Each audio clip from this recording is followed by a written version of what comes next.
नमस्कार।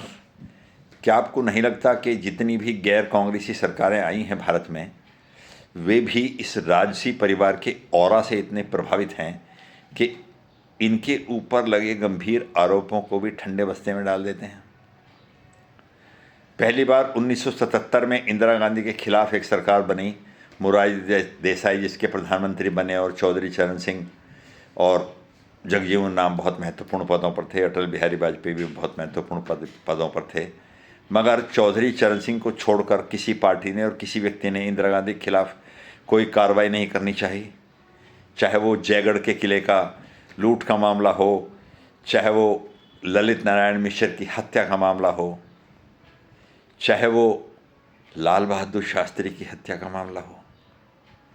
सारे मामले सत्ता में आई कांग्रेस की कांग्रेस सरकारों ने दबा दी।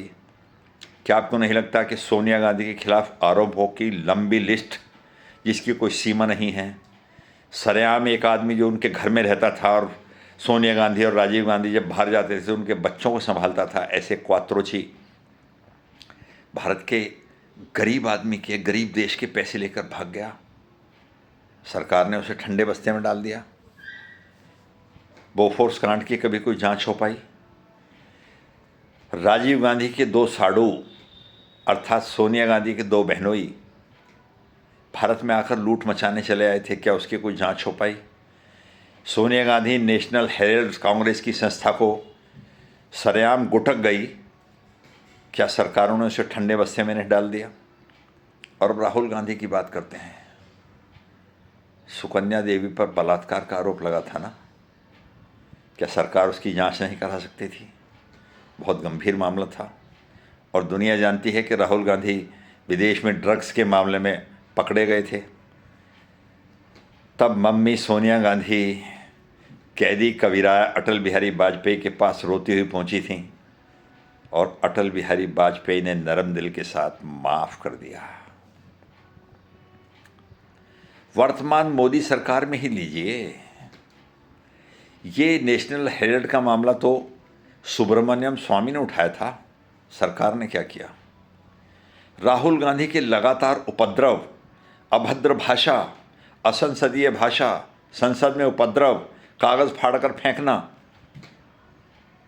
लोकसभा के अध्यक्ष की मिमिक्री करना, उसका मजाक उड़ाना, मगर सरकार चुप है।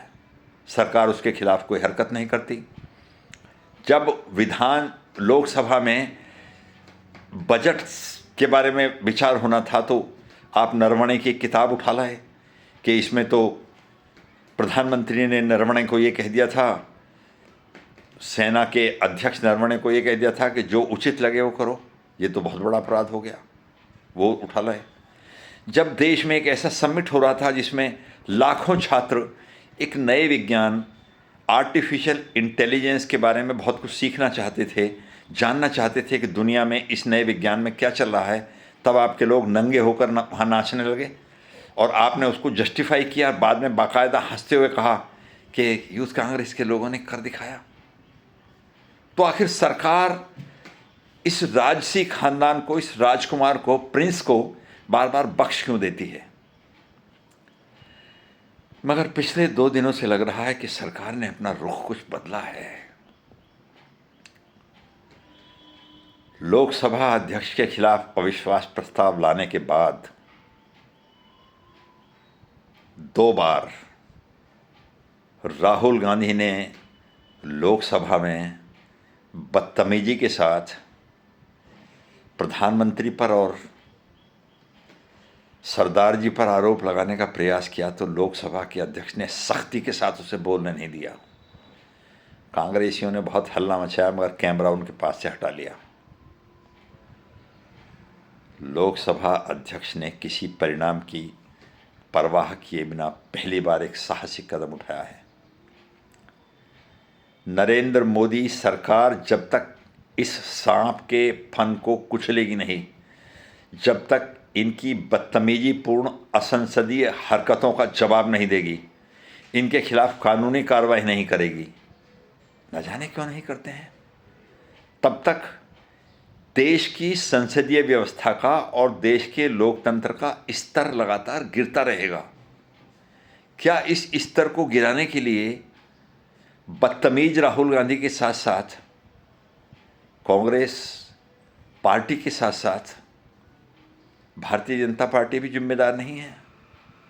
कब तक बख्शते रहोगे? कार्रवाई क्यों नहीं करते? सख्त कदम उठाने पड़ेंगे। नमस्कार।